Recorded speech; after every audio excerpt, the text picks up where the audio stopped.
Well, there are right ways to correct other believers, and there are wrong ways to correct other believers. So what's the difference?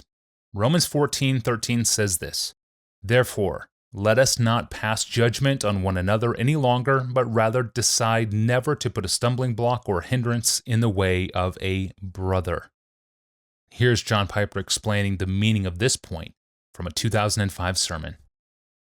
I take judgment, who are you to pass judgment on your brother, to mean two things. One, don't be critical of your fellow believer without manifesting strong affections of brotherly love.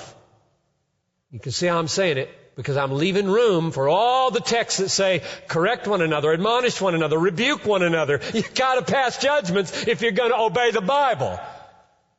But this text gotta mean something when it says don't judge. And the first thing, I'm picking it out from the word brother. See the highlight on the brother. Who are you to judge your brother? In other words, be careful here that when you undertake to do some correcting, some admonishing, some rebuking, let brotherhood be all over it.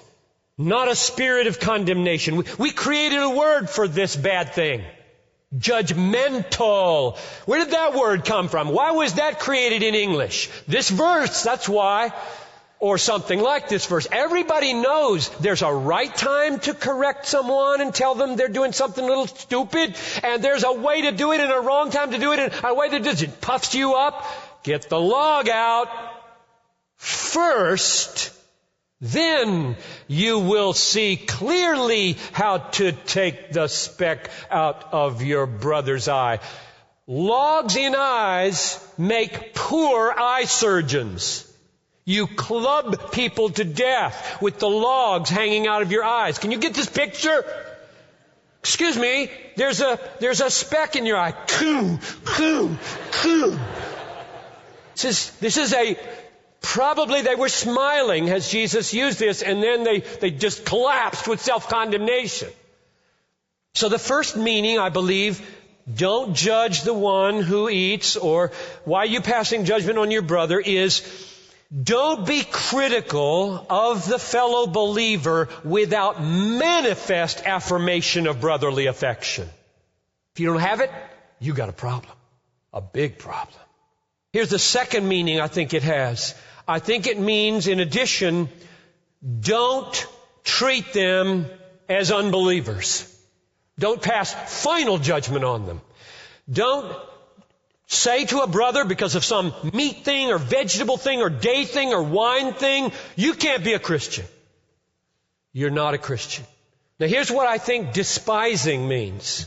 I take despising, who are you to despise your brother? Why do you despise your brother? To mean, don't treat your brother scornfully without brotherly affection. You know, you roll your eyes and you cluck your tongue and you turn your head, and everything about your body language is despise and scorn and belittle and disdain. And there's nothing brotherly about it. And so I think the word brother in verse 10 repeated those 2 times is meant to awaken affection that mellows and softens and sweetens any correcting that we need to do of each other. So the command is clear. I said we start with the command, we move to an argument, and then we go. The command is clear. Don't judge, don't despise your fellow believers by treating them as unbelievers or being critical of them without brotherly affection. In other words, when judgment is needed, do it the way Paul said do it in Galatians 6:1 and 2, and do it the way Jesus said do it in Matthew 7:5. Let me read those again. Here's Paul's way of interpreting Jesus' command. Brothers, this is Galatians 6:1. Brothers, if anyone is caught in any transgression, so there's reason to correct here. Caught in any transgression, you who are spiritual. Now you might think, spiritual will puff you up. That's not spiritual to be puffed up. What's the effect of it? You who are spiritual should restore him in a spirit of gentleness. Keep watch over yourself, lest you too be tempted. Log, log, log, log, log.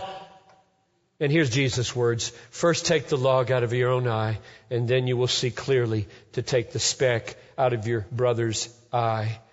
You want to invest some emotional energy in conflict? Deal with yourself 99% of the time. Save a marriage that way. Let's go to the argument.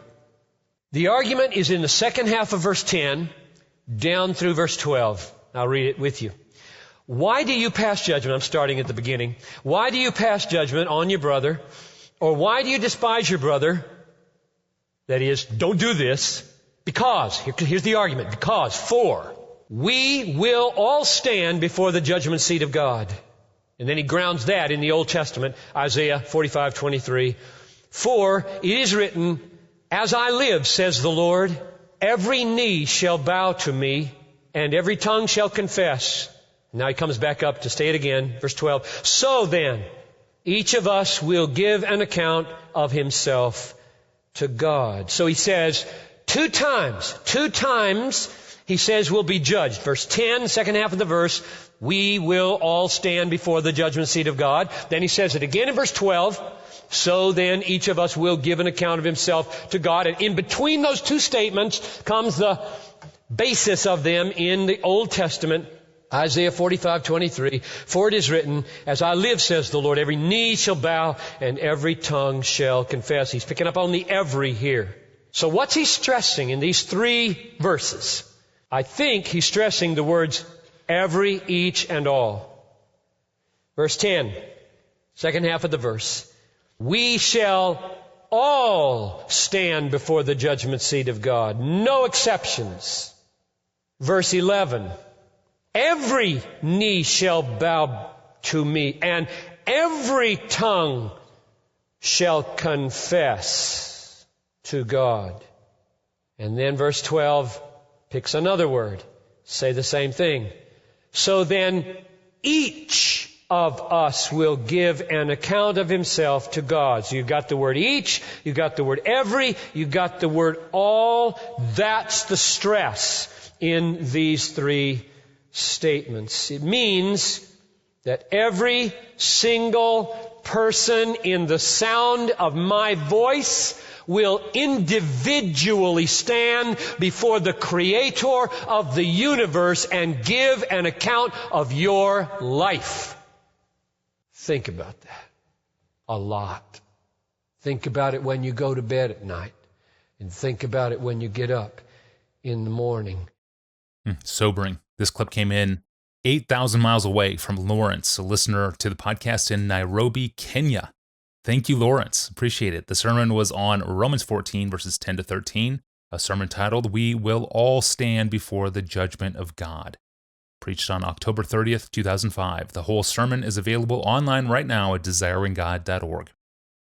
Thanks for listening to today's sermon clip. All our clips are crowdsourced wherever you live in the world. Tell us what bits of Piper's sermons have changed your life, and we will share that clip with the ABJ audience. If you've got one, email me and give me your name, hometown, the sermon title, and the timestamp of when the clip happens in the audio, and tell me how it impacted you. Put the word clip in the subject line of an email and send it to me at askpastorjohn@desiringgod.org. That's an email address, askpastorjohn@desiringgod.org. We are back on Friday with a little update on the ministry. Pastor John rejoins us to talk about what he's working on, to give a little state of APJ update, and to give you some updates about what's to come in the year ahead for DG, and to hear about the plans we have made, our resolve for good, as Paul calls ministry planning in 2 Thessalonians 1:11, our resolve for good. We have many resolutions for good in the year ahead, and we want to share those with you. We will next time. I'm your host, Tony Reinke. We'll see you back here on Friday.